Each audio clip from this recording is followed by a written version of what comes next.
Donc il y a un prédicateur du réveil, Lloyd Jones, qui a dit « Je suis persuadé qu'une des causes principales de la maladie de l'Église d'aujourd'hui réside dans le fait qu'elle a oublié le diable. Nous faisons tout dépendre de nous. Nous faisons la part trop belle à la psychologie. » Donc la psychologie dans nos pensées et dans notre attitude. Nous n'avons pas conscience de l'existence objective du diable, l'adversaire, l'accusateur, ainsi que de ses traits enflammés. Donc actuellement, de nos jours, on peut se rendre compte on parle de moins en moins du diable ou de l'enfer dans beaucoup d'églises. C'est des sujets, voire même tabous. Mais pourtant, il est bien réel. Il est bien là, et d'ailleurs l'apôtre Paul nous en parle dans Éphésiens 6, donc on va le relire ensemble pour nous rappeler un petit peu du contexte. Au reste, fortifiez-vous dans le Seigneur et par sa force toute puissante, revêtez-vous de toutes les armes de Dieu afin de pouvoir tenir ferme contre les ruses du diable. Car nous n'avons pas à lutter contre la chair et le sang, mais contre les dominations, contre les autorités, contre les princes de ce monde de ténèbres, contre les esprits méchants dans les lieux célestes. C'est pourquoi prenez toutes les armes de Dieu afin de pouvoir résister dans les mauvais jours et tenir ferme après avoir tout surmonté. Tenez donc ferme, ayez à vos reins la vérité pour ceinture, revêtez la cuirasse de la justice, mettez pour chaussure à vos pieds le zèle que donne l'évangile de paix. Prenez par-dessus tout cela le bouclier de la foi, avec lequel vous pourrez éteindre les traits enflammés du malin. Prenez aussi le casque du salut et l'épée de l'esprit qui est la parole de Dieu. Faites en tout temps par l'esprit toutes sortes de prières et de supplications. Veillez à cela avec une entière persévérance et priez pour tous les saints. Priez pour moi afin qu'il me soit donné, quand j'ouvre la bouche, de faire connaître hardiment et librement le mystère de l'Évangile. Donc là, ici, Paul nous décrit, enfin nous dit en tout cas clairement, que la vie chrétienne, ça va pas être une vie toute rose. Ce monde, nous ne sommes pas dans le monde des bisounours. Paul ne dit pas ça.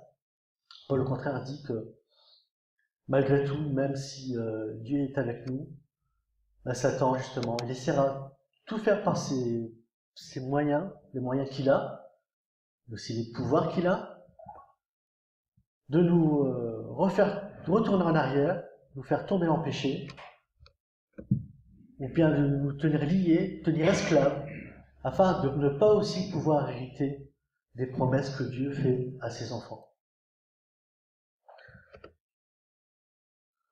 Donc l'armure plutôt. Alors, l'armature, c'est en italien. Donc on avait vu la vérité pour ceinture dernièrement. Revêtez la cuirasse de la justice. Mettez pour chaussure à vos pieds le zèle que donne l'évangile de paix. Prenez par-dessus tout cela le bouclier de la foi, avec lequel vous pourrez éteindre les traits enflammés du malin. Prenez aussi le casque du salut et l'épée de l'esprit, qui est la parole de Dieu. Donc je vais développer tout ça.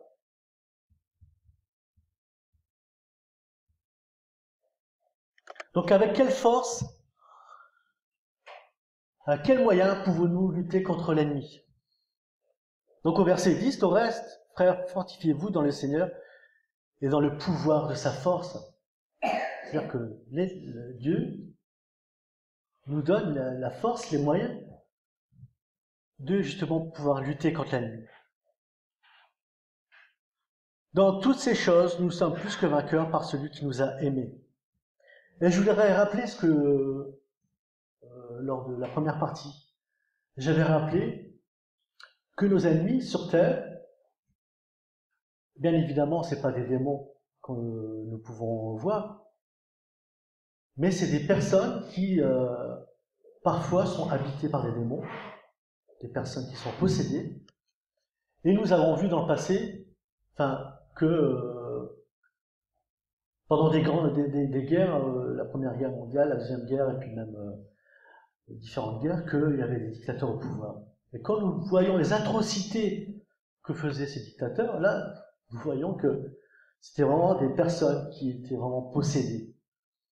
Mais là, ici, de nos jours, nous avons pu affaire à des grands dictateurs, comme nous avons connu dans le passé, mais par contre, à l'heure actuelle, il y a encore, je dirais, des dictateurs, bon, bien sûr, qui sont freinés, parce que Dieu, pour le moment, nous ne sommes pas encore tout à fait, je dirais, ces dictateurs vont se déchaîner, certains dictateurs vont se déchaîner pendant les tribulations, donc Dieu leur laissera, va délier, on va dire, leurs mains.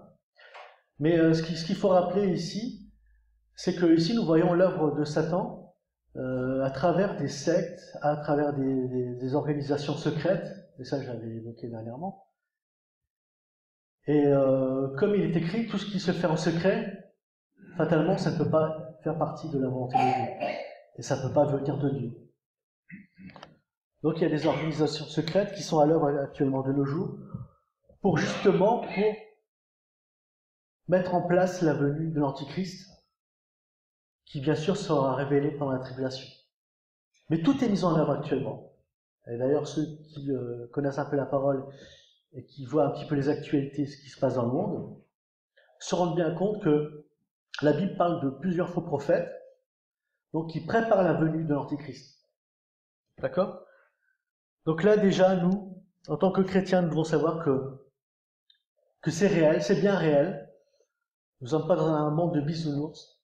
Nous devons prier, justement, pour qu'encore les âmes soient sauvées, mais surtout pour annoncer l'évangile et dire la vérité. Et ça,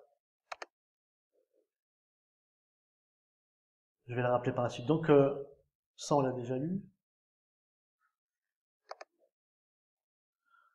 Donc, contre les ruses du diable, les dominations, les autorités, les princes de ce monde de ténèbres et les esprits méchants qui sont dans les lieux célestes. Il faut savoir que l'ennemi arrive encore à tenir liés certains chrétiens par des faux raisonnements, par un mauvais enseignement aussi, qui peut venir soit du catholicisme, qui peut venir ceux qui sont sortis de certaines sectes, mais aussi des faux enseignements, des faux raisonnements qui viennent par rapport à des passages qui sont sortis du contexte. Je ne vais pas vous donner d'exemple parce que j'aurais pas assez de temps, mais dans beaucoup de sectes et de religions, c'est comme ça que l'ennemi travaille. Donc en prenant des passages de la Bible pour créditer ce qu'il va dire voilà, ça c'est Dieu qui le dit, mais certains passages sont sortis du contexte.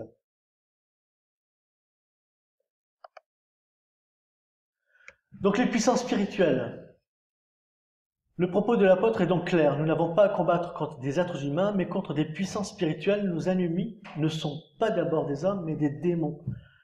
Elles sont puissantes. Donc vous pouvez reprendre les passages dans 1 Jean 5, 19, Jean 12, 31, 14, 30 et 16, 11.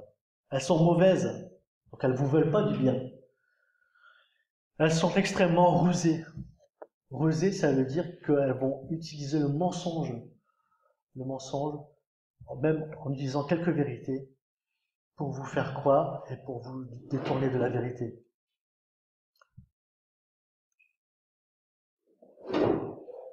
Donc, qu'est-ce qui se passe si maintenant nous endossons pas l'armure du chrétien que Dieu nous a donnée? Fatalement, à un moment donné, nous tomberons dans les pièges de l'ennemi. Et c'est pour ça que nous sommes en guerre. L'apôtre Paul dit clairement, nous sommes en guerre et nous devons absolument prendre l'armure. Donc l'armure, comme le soldat romain qui est revêtu, prendre chaque pièce dans l'ordre. Précision, l'armure est avant tout un état de pratique de l'âme et elle n'a rien de théorique.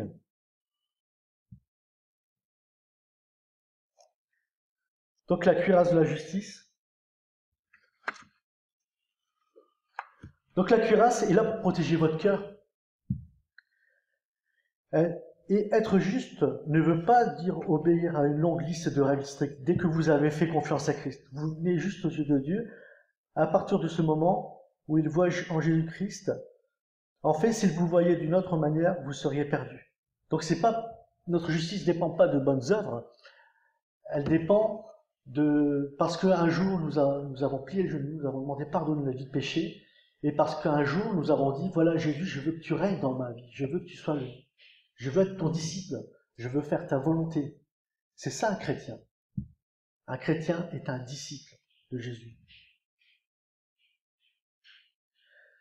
Donc par l'obéissance d'un seul seront rendus justes, Romains 5, 19. Donc parce que Jésus a été obéissant pendant son passage sur terre, il a fait entièrement la volonté de Dieu. Il n'a pas désobéi une fois. Et c'est parce qu'il a fait la volonté de Dieu que nous pouvons accéder à cette justice, parce qu'il a payé le prix, comme nous l'avons rappelé ce matin avec les symboles.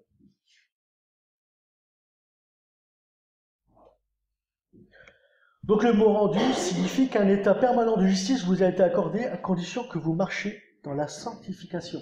Ça, on le rappelle souvent. Donc notre justice va dépendre aussi de notre sanctification, c'est-à-dire notre marche dans la purification, dans l'abandon du péché. Évidemment, pour certains chrétiens, ça sera plus dur que d'autres. Mais nous ne sommes pas destinés justement à être encore esclaves du péché. Dieu nous a libérés de l'esclavage du péché à travers l'œuvre de Jésus sur la croix. L'ennemi a été vaincu. Et c'est pas parce que nos parents étaient chrétiens que nous pouvons affirmer, parce que mes parents sont chrétiens et je connais la vérité, donc je suis rendu juste. Non, c'est faux. C'est pas parce que nos parents étaient chrétiens, c'est pas parce que un jour j'ai fait mon baptême quand j'étais bébé que je suis sauvé. Donc tout ça, c'est des faux raisonnements qui viennent du catholicisme et qui sont complètement faux. C'est des mensonges.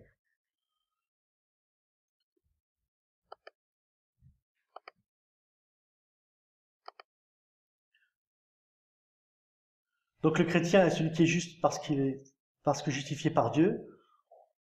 Donc par le moyen de la foi, de sorte qu'il n'a maintenant aucune condamnation pour ceux qui sont en Jésus-Christ. Donc ce matin, je tiens encore à rappeler, pour le chrétien qui marche par l'Esprit, il n'y a aucune condamnation. Il ne peut pas perdre son salut. S'il perd son salut, c'est qu'il n'a jamais été chrétien. C'est qu'il n'est jamais né de nouveau. Ça, je tiens que ça soit clair pour ce message, parce que parfois ça peut créer de la confusion. Le chrétien n'a pas à craindre le jugement de Dieu, et encore moins les accusations incessantes du diable et des démons, car la cuirasse qu'il porte est celle de la justice, le Dieu capable de le protéger de tous les tous les coups portés contre lui. Donc nous n'avons plus à craindre la colère de Dieu, son jugement, son juste jugement, pour tous ceux qui sont rebelles à sa volonté, tous ceux qui ne veulent pas croire et suivre Jésus. Donc ça veut dire quoi? Ça veut dire qu'ici, l'ennemi, pendant toute notre vie, cherchera de nous culpabiliser sur des péchés passés.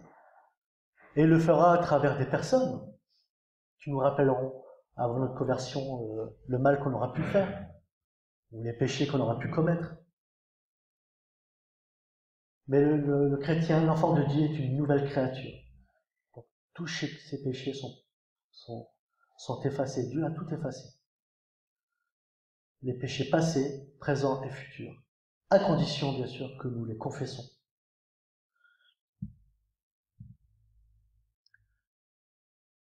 Donc, à partir du moment où vous allez dénoncer l'injustice, à partir du moment où vous allez dénoncer le péché, certaines personnes seront là pour nous rappeler. Oui, mais avant tu faisais ça, avant tu faisais ci, avant tu étais comme ça. Ou bien le feront, vous le diront pas ouvertement, mais le feront à travers la médisance. Mais ça, c'est l'œuvre de l'ennemi. Donc le sang de Jésus seul peut vous transformer de l'intérieur et vous revêtir de l'identité du Christ. Votre défense contre l'ennemi n'est pas la justice que vous avez pu créer autour de vous, mais la justice que Jésus-Christ vous accorde. Comparez ces deux écritures, donc, afin d'être trouvé en lui, non avec ma justice, mais la justice qui vient de Dieu par la foi, dans Philippiens 3, 9. Donc c'est la justice qui vient de Dieu à travers notre foi. Votre situation en tant que juste aux yeux de Dieu, donc c'est notre situation en tant que juste aux yeux de Dieu. D'accord? C'est à travers de la justice de Dieu. Donc, deuxièmement, rempli des fruits de justice. Philippiens 1:11. Votre justice pratique aux yeux des autres. Donc, la sagesse que Dieu va nous donner, ça vient pas je rappelle, du bien qu'on peut faire, des bonnes œuvres qu'on peut faire. C'est justement Dieu qui nous donne les moyens de pratiquer cette justice et nous donner la sagesse justement pour l'accomplir.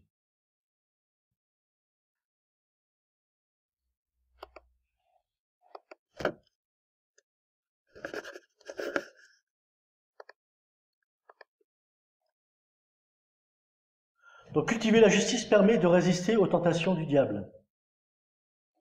Donc les chaussures que donne l'évangile de paix.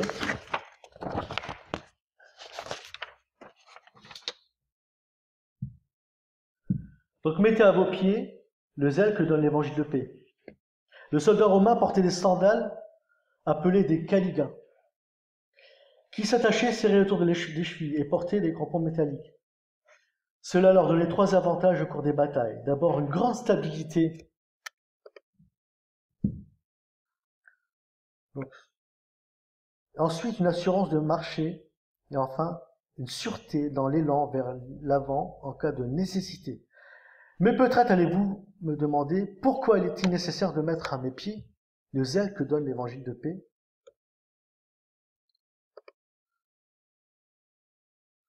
Donc les seigneurs ont envoyé ses disciples pour proclamer l'évangile. Donc si maintenant ils n'avaient pas ce zèle des bonnes chaussures, ils n'auraient pas été loin, je pense. Mais la paix de Dieu vous permettra de rester debout alors que d'autres s'écrouleront autour de vous. Elle vous donnera l'assurance que vous avez choisi les bonnes priorités et que vous poursuivez les bons buts aux yeux de Dieu.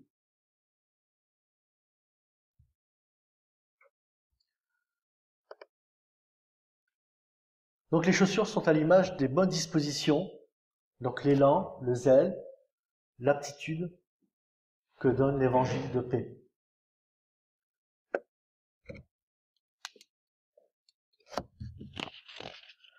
Donc vous refuserez d'aller dans les lieux où la paix de Dieu vous fera défaut, d'agir ou même de penser aux choses qui vous feront perdre cette paix. Donc écoutez ces paroles, vous retirez avec joie, vous serez conduits en paix. Ésaïe 55:12. Et que la paix de Christ règne dans vos cœurs. Colossiens 3:15. La paix de Dieu est votre boussole. Donc quand nous faisons la volonté de Dieu, Dieu nous donne cette paix incommensurable qu'on ne peut pas expliquer, mais qui nous donne les moyens, qui nous donne cette conviction déjà que nous faisons la volonté de Dieu. Et dès lors où nous détournons du chemin que Dieu a tracé pour nous, fatalement cette paix, Dieu nous la retire. Dès lors où nous péchons volontairement, ou dès lors où nous ne recherchons plus à faire la volonté de Dieu. Donc, ne vous engagez jamais dans une aventure qui risque de déshonorer Dieu et qui vont à l'encontre de sa volonté. Ne courez que vers des situations qui le glorifient, ne demeurez que là où votre cœur est en paix. Donc ça, c'est tiré d'un auteur qui s'appelle Bob Gass. Donc il dit, ne vous engagez jamais dans des aventures qui risquent de déshonorer Dieu. Déjà, pour savoir si on déshonore Dieu, il faut déjà connaître sa parole aussi. Il faut aussi avoir une foi qui est fondée non seulement sur la parole de Dieu, mais aussi sur des convictions, sur ces certitudes que Dieu est là, que Dieu aussi peut nous corriger si nous faisons un pas de travers.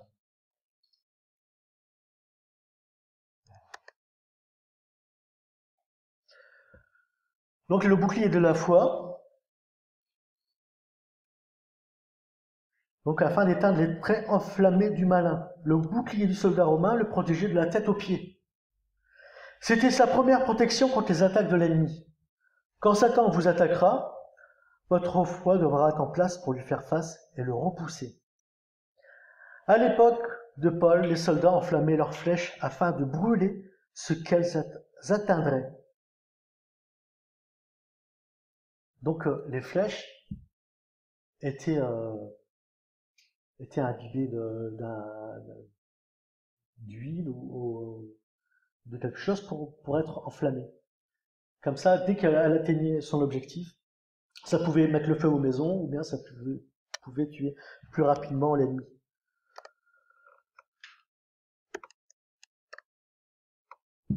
Donc ce bouclier était assez lourd, servait principalement à arrêter les objets incendiaires,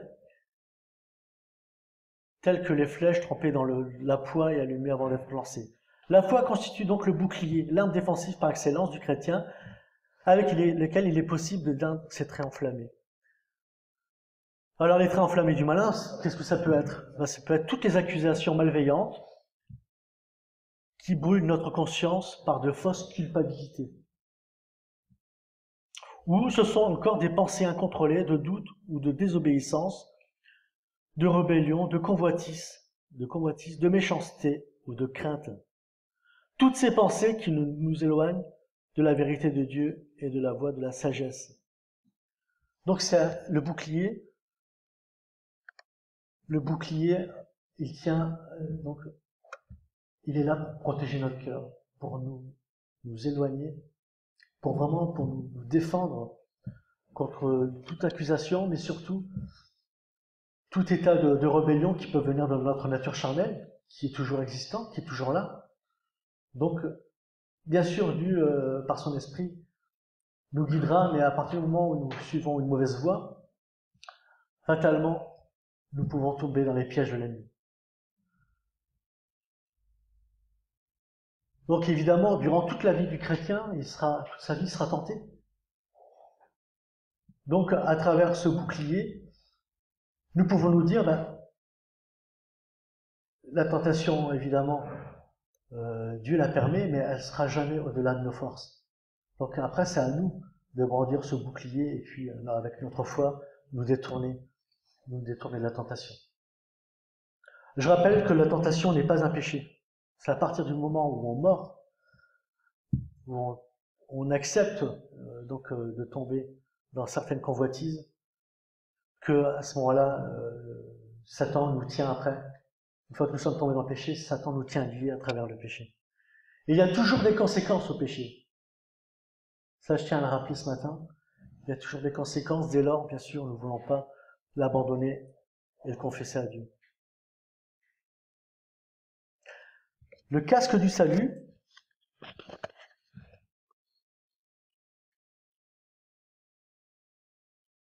Je voudrais d'abord prendre encore un exemple. Donc, par exemple, une flèche, ça peut aussi représenter un mensonge qui peut venir de l'ennemi, donc un faux raisonnement.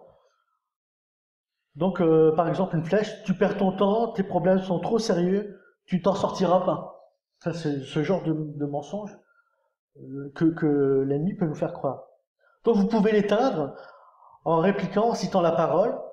Donc, Philippiens 4,13, je puis tout par celui qui me fortifie. Donc, cette force, Dieu nous la donnera. Un autre exemple, lorsque vous atteindrez la flèche enflammée qui vous dit c'est la saison de la grippe, prépare-toi à l'attraper.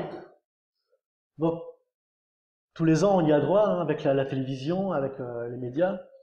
Donc, tout de suite, on nous fait peur avec la grippe. Il y a autant de morts par an avec la grippe. Bon, bien sûr, on nous donne des chiffres qui sont invérifiables.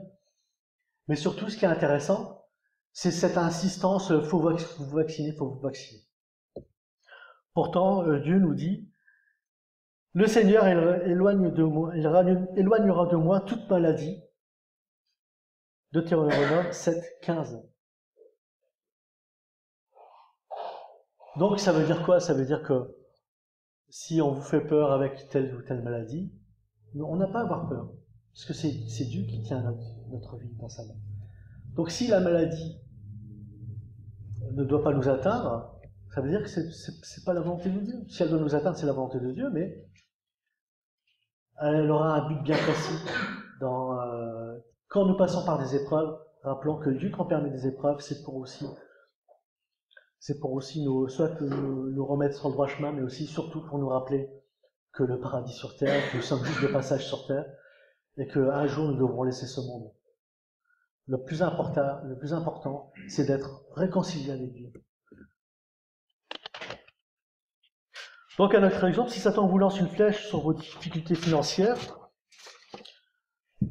Philippiens 4,6, l'apôtre Paul dit aux Philippiens, ne vous inquiétez de rien, donc on ne doit pas s'inquiéter du lendemain, mais en toute chose, faites connaître vos besoins à Dieu par des prières, des supplications, avec des actions de grâce. Donc c'est pareil pour toute chose qui pourrait nous déstabiliser, qui pourrait nous faire perdre notre zèle, notre force, notre paix surtout, notre paix. Mais avant tout, ce que je tiens à rappeler ce matin, c'est que ces promesses que Dieu nous les fait à condition que nous cherchons à faire sa volonté et à condition, bien sûr, que nous avons une vie de sanctification. D'accord ? Parce que si maintenant, nous venons à l'église, le dimanche et puis la semaine, nous avons une vie de désobéissance, n'espérez pas de voir l'exaucement à certaines prières. Si maintenant il y a une vie volontaire, je parle bien de volontaire, de vie de rébellion envers Dieu, et comme Louis l'a précisé ce matin, c'est que notre devoir, c'est de faire la volonté de Dieu.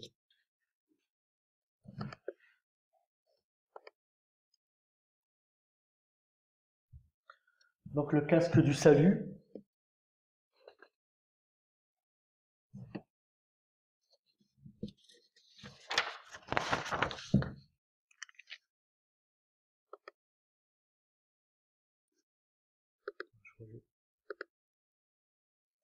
Donc le casque du soldat romain était généralement en bronze ou en fer. Celui-ci était essentiel pour assurer la sécurité du combattant.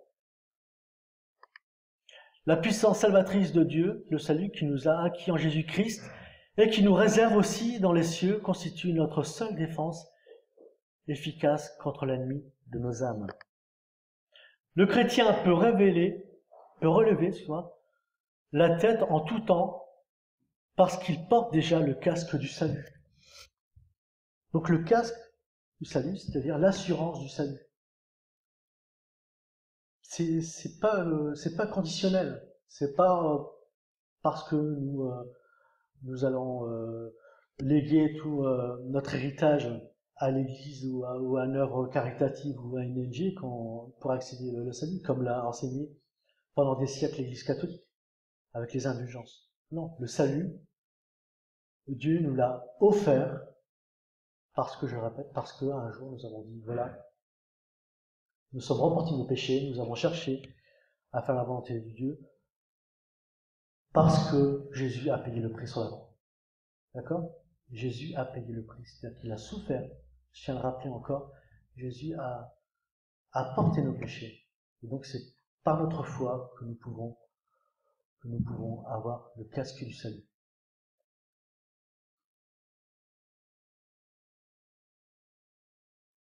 Certaines parties de l'armure du soldat romain avaient pour rôle de créer une forte impression sur l'ennemi. Le casque était le symbole le plus évident de la force du soldat romain. Donc le soldat romain déjà avait cette prestance, je veux dire, avec le casque, donc déjà ça effrayait l'ennemi. Et c'est pareil, donc l'ennemi, notre ennemi, il est déjà effrayé dès lors où il voit que nous avons cette assurance, cette certitude, cette foi inébranlable et cette obéissance à la parole de Dieu. Comme le casque couvre la tête du soldat, le même Paul veut que votre intelligence se concentre sans cesse sur la plus évidente des vérités de l'Évangile. Vous êtes sauvés. Ancrez bien cela dans votre esprit. Quand les disciples sont retournés vers Jésus, tout heureux des miracles qu'ils avaient accomplis pendant leur mission, il leur a dit, Jésus leur a pas dit, mais c'est bien, vous avez fait des beaux miracles, vous avez chassé des démons, vous avez fait des guérisons. Jésus leur a dit, réjouissez-vous plutôt ce que vos noms sont écrits dans les cieux. Et c'est la chose la plus importante que nous devons nous réjouir. Ce matin, quand nous louons le Seigneur, quand nous l'adorons, nous devons nous réjouir que nous sommes sauvés. Nous sommes sauvés parce que Jésus a payé le prix. Parce que nous avons décidé d'être un disciple avec l'armure. Et parce que nous avons décidé, pour toute notre vie, pas seulement pour X mois, X temps, mais pour toute notre vie, d'être un disciple de Jésus et de se sanctifier. Bon, vous allez dire, je me répète, mais faut que ça soit bien ancré dans votre esprit. Parce que c'est très important de comprendre cette assurance du salut. Malheureusement, dans beaucoup de fausses doctrines, je vais pas les citer, mais en tout cas, ils n'ont pas cette assurance du salut. Et ils sont tristes. Quand vous discutez avec quelqu'un qui est dans une secte comme les témoins de Jéhovah ou bien dans certaines fausses ils n'ont pas cette assurance. Vous pouvez leur poser la question, mais êtes-vous sûr d'être sauvé? Non, ils vous diront non. D'accord? Donc l'assurance du salut vient du fait que nous avons décidé un jour de plus vivre selon les convoitises mondaines. Nous avons décidé un jour de plus vivre dans le péché, de nous sanctifier, et nous avons surtout décidé de croire que Jésus est notre Sauveur. Amen. Amen.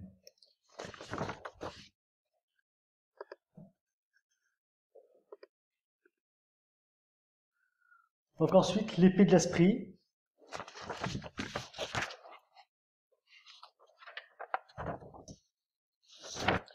Donc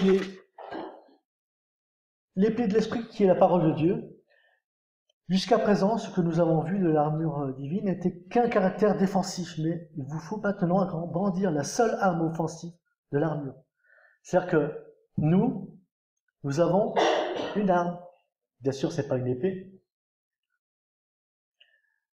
comme justement les musulmans prennent ce passage-là, la sorte du contexte, pour dire voilà, prenez l'épée pour vous défendre. Mais en réalité, l'épée, c'est la parole de Dieu. L'épée de l'esprit, qui est la parole de Dieu, cette épée suppose un combat rapproché, car le mot grec, machera, désignait une épée courte. Un glaive, la parole de Dieu, est l'arme offensive du chrétien. Elle seule permet de faire reculer l'adversaire et de gagner du terrain pour la cause de la vérité et de la cause pour Christ. La Bible est l'épée de l'esprit, c'est-à-dire l'épée que l'Esprit Saint emploie pour renverser tous les systèmes défensifs des hommes, pour aiguillonner leur conscience et les éveiller spirituellement. Cette épée, l'esprit la place entre nos mains pour nous permettre de résister efficacement contre la tentation. Avant tout, pour pouvoir connaître cette arme, vous devez la connaître. Donc ça n'a pas de sens de dire voilà, je vais me battre, je vais aller au combat, si on n'ouvre jamais sa Bible. Comment pouvez-vous connaître la volonté de Dieu si maintenant votre Bible est toujours dans l'armoire sous une couche de poussière? Vous devez apprendre à l'utiliser automatiquement face à chaque défi, face à chaque situation. Si par exemple un événement exige de la reconnaissance de votre part, alors des paroles de louange doivent couler de vos lèvres, naturellement. Donc, bien évidemment, quand nous voyons l'exaucement à nos prières, quand nous voyons que nous avons gagné un combat, nous devons aussi proclamer la reconnaissance à Dieu, le louer, le remercier. Si une situation vous enferme dans un filet de mensonges, des paroles de vérité devraient vous venir à l'esprit. et sortir de vos lèvres. Si vous voulez vraiment blesser votre ennemi à son point le plus sensible, alors récitez-lui des paroles de Dieu. Et soyez-en sûrs, il s'enfuira loin de vous. Donc je rappelle, l'ennemi c'est qui? C'est des personnes, ça peut être des personnes influencées par des faux raisonnements, mais qui viennent de Satan. Par exemple, nous savons tous que actuellement, depuis des décennies, enfin je prends un exemple comme ça qui vient à l'esprit, mais la théorie de Darwin qui est encore enseignée dans nos écoles, nous en tant que chrétiens, on doit la réfuter totalement. On va dire, ben non, c'est un mensonge. Si le créateur de ce monde, c'est Dieu. Voilà, donc nous avons dans notre société, dans ce monde, continuellement des faux raisonnements qui reviennent, des mensonges qui viennent pour nous faire croire à des fables, hein, comme l'utilisait Paul, pour nous faire croire à des fables, mais surtout inspirés par des esprits. Ces personnes sont inspirées par des esprits de démons. Darwin, je tiens à rappeler que Darwin, c'était un franc-maçon. Il y en a beaucoup qui ne savent pas. Darwin était un franc-maçon, mais sur une simple théorie qui a été démontée depuis des décennies. Depuis des décennies, il y a beaucoup de biologistes qui ont démonté complètement cette théorie, mais malgré tout, elle est quand même enseignée dans nos écoles. Donc c'est normal, comment pourrait-il supporter d'être tailladé sans cesse? Donc comment l'ennemi pourrait être supporté tailladé sans cesse par l'épée de la part de Dieu, qui est l'essence même de Dieu. Donc ça, c'est encore une citation de Bob Gass. Donc évidemment, l'ennemi, à force de recevoir des coups, à un moment donné, il va vous laisser tranquille. C'est pas qu'il va vous laisser tranquille pour toute votre vie, hein. C'est juste par rapport à des combats bien précis.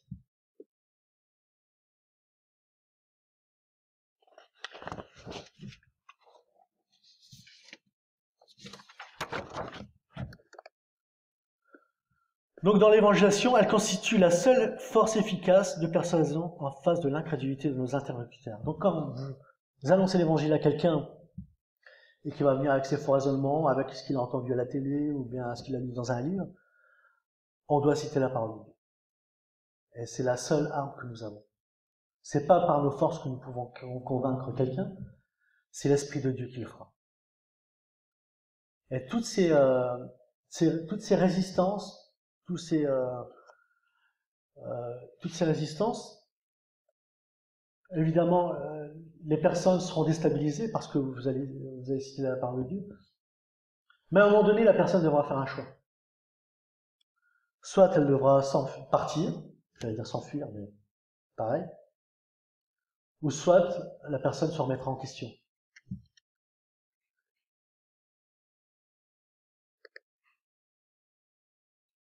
Donc n'ayez donc jamais honte de nous. J'ai pas le temps de finir. Donc n'ayez donc jamais honte de nous en servir, ni d'affirmer notre confiance inébranlable dans la Bible. Je pense pas que vous avez honte de citer des passages de la Bible. Je pense pas que vous avez honte de dire que vous êtes chrétien. Sinon, ça serait inquiétant quand même. Mais je tiens à rappeler, c'est le seul moyen que nous avons pour pour affirmer la vérité. C'est pas en exposant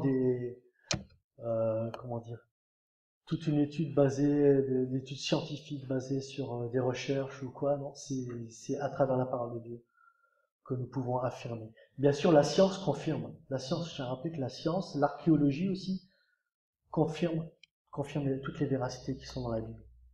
Mais bien sûr, ceux qui sont aveuglés, les gens qui sont rebelles contre Dieu, souvent les admettent pas.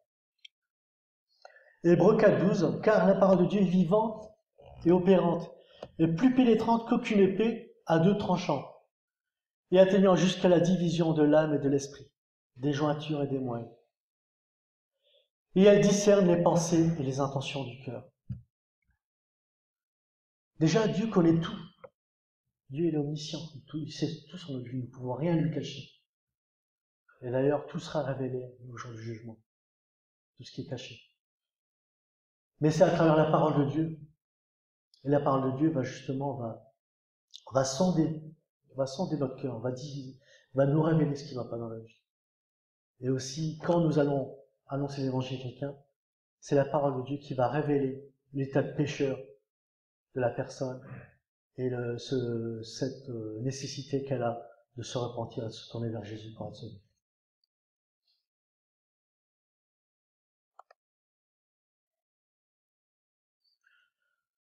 Donc la 7e pièce, qui est, je pense, même une des plus importantes, c'est faites en tout temps par l'Esprit toutes sortes de prières et de supplications.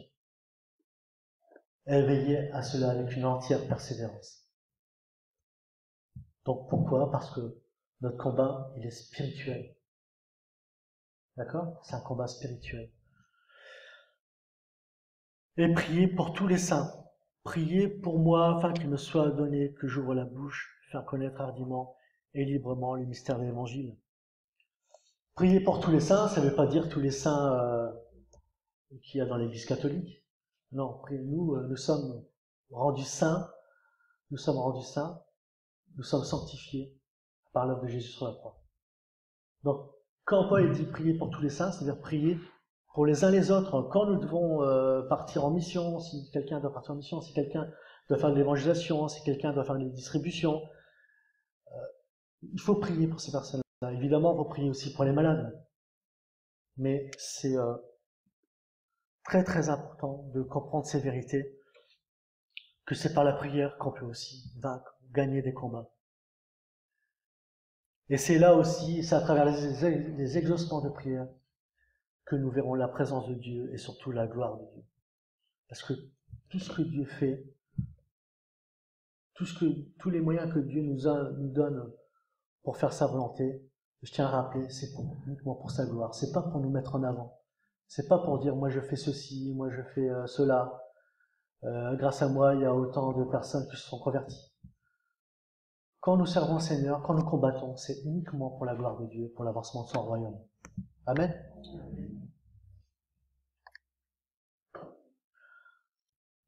Donc, déjà, quand vous partez dans le combat, déjà, sachez que vous êtes vainqueur. Vous êtes vainqueur, oui. Évidemment, il y a des chrétiens qui sont persécutés dans le monde, évidemment, il y a des... Mais Dieu est là, Dieu nous donnera la force nous donnera la paix surtout, nous donnera les moyens de faire face aux difficultés, aux épreuves, aux persécutions, nous abandonnera pas. Et je tiens à rappeler que nous sommes de passage sur terre. D'accord? Et c'est parce que nous aurons fait la volonté de Dieu, parce que nous aurons combattu le bon combat, que nous pouvons avoir cette assurance du salut. Amen. Soyez bénis.